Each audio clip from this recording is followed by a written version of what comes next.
নমস্কার বন্ধুরা, আশা করি আপনারা সকলে ভালো আছেন। কাকলি কিচেনে সকলকে স্বাগত। আজকে বানিয়েছি jalebi. Hydro powder, baking soda সব কিছু দিয়ে বানিয়ে দেখেছি, কিন্তু সব থেকে ভালো রেজাল্ট ইনো আর টক দই দিয়ে বানিয়ে পেয়েছি। সেজন্য এটা আপনাদের কাছে শেয়ার করলাম। এটা বাসি হয়ে গেলেও মুচমুচে থাকে।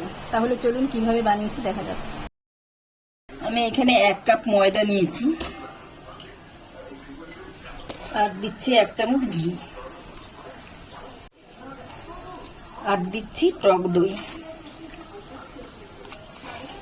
আমি 3 চামচের মতন দিলাম টক দই। এখন আমি অল্প অল্প জল দিয়ে এটাকে মেখে নেব। একসঙ্গে বেশি জল দেওয়া যাবে না, অল্প অল্প জল দিয়েই মাখতে হবে। আমি এইভাবে মেখে নিয়েছি, শক্ত অবস্থায়, শক্ত আছে। এখন এটাকে হাত দিয়ে ফেটবো আমি। এটাকে এখন ফেটাতে হবে। জল যদি লাগে আমি পরে দেবো, প্রথমে পুরো জলটা দেবো না। এর ফেটাতে ফেটাতে অনেকটাই পাতলা হয়ে যাবে। আমি 8-10 মিনিট ধরে এভাবে ফেটাবো, তারপরে আমি দেখাচ্ছি আপনাদেরকে কেমন হয়েছে। আমি 5-6 মিনিট ধরে ফেটিয়েছি, এখন কতটা পাতলা হয়ে গেছে। আর মানে এখন হালকা হয়ে গেছে। ফেটাতে ফেটাতে এটা হালকা হয়ে যাবে, তখন বুঝতে হবে ফেটানো হয়ে গেছে। এখন আমি এটাকে 10-15 মিনিট রেস্টে রেখে দিচ্ছি, ততক্ষণে চিনির শিরাটা তৈরি করে নেব। আমি দিয়ে দিচ্ছি এর মধ্যে চিনি, 1.5 কাপ মতন চিনি দিলাম আমি। জল দিয়ে দিচ্ছি 1 কাপ। এখন আমি চিনিটাকে জাল করে নেব।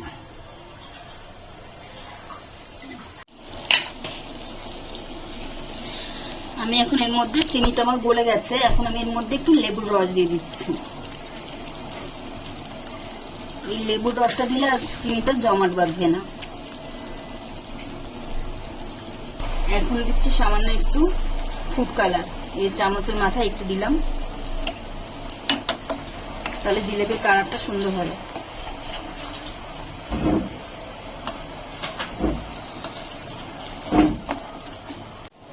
এখন একটু দিচ্ছি এলাচের গুঁড়ো। খুব বেশি জাল করবো না, আর 2-1 মিনিট জাল করতে হবে। একটু চিটচিটে ভাব হলেই বন্ধ করে দেবো। খুব বেশি 1 তার বা 2 তার করতে হবে না।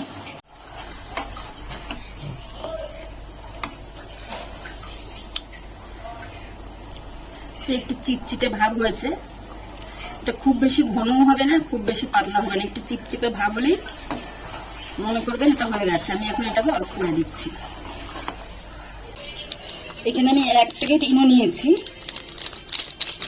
অর্ধেকটা দিলাম আমি, অর্ধেকটার মধ্যে দিচ্ছি।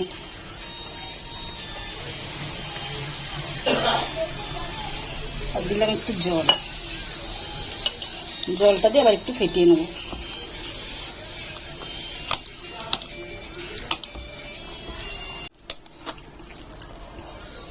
ইনো দিয়ে আমি একটু ফেটিয়ে নিলাম। এই যে ঘনত্বটা এরকম হবে, খুব বেশি মোটাও হবে না, খুব বেশি পাতলাও হবে না।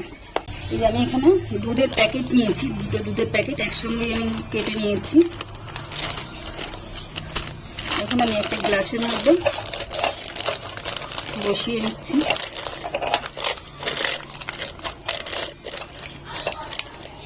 এবার আমি ব্যাটারটা এর মধ্যে ঢেলে দেবো।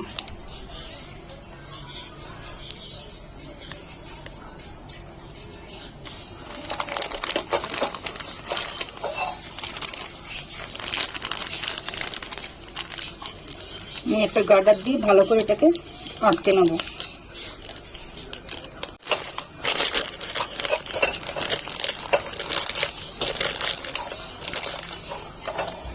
আমি পুরোটা একসঙ্গে ঢেলে নিচ্ছি।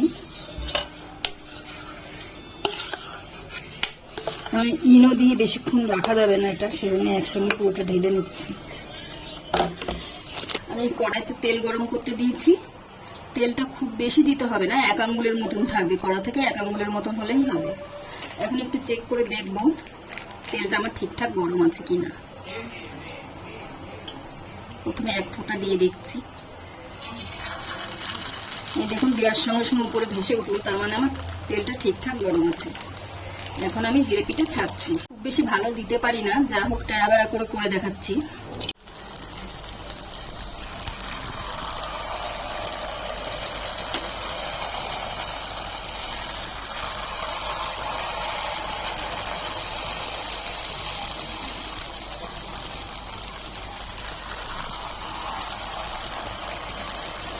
খুব বেশি ভালো হবে না, কিন্তু জিলেপিগুলো ফুলছে ভালো।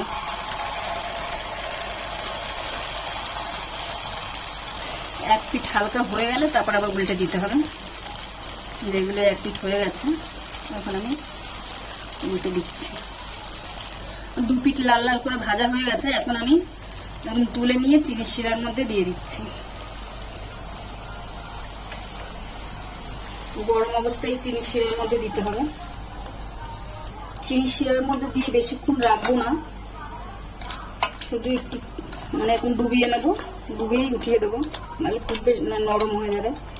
এখন আমি জিলিপিগুলো উঠিয়ে এই চাটনির উপরে দিয়ে দেবো, যে এক্সট্রা জল রস থাকবে সেটা বেরিয়ে যাবে।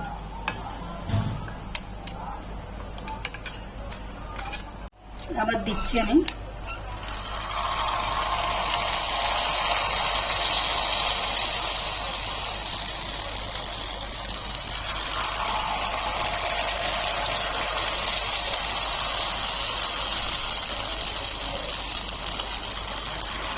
এখন দেওয়ার সঙ্গে সঙ্গে সুন্দর ফুলে উঠছে।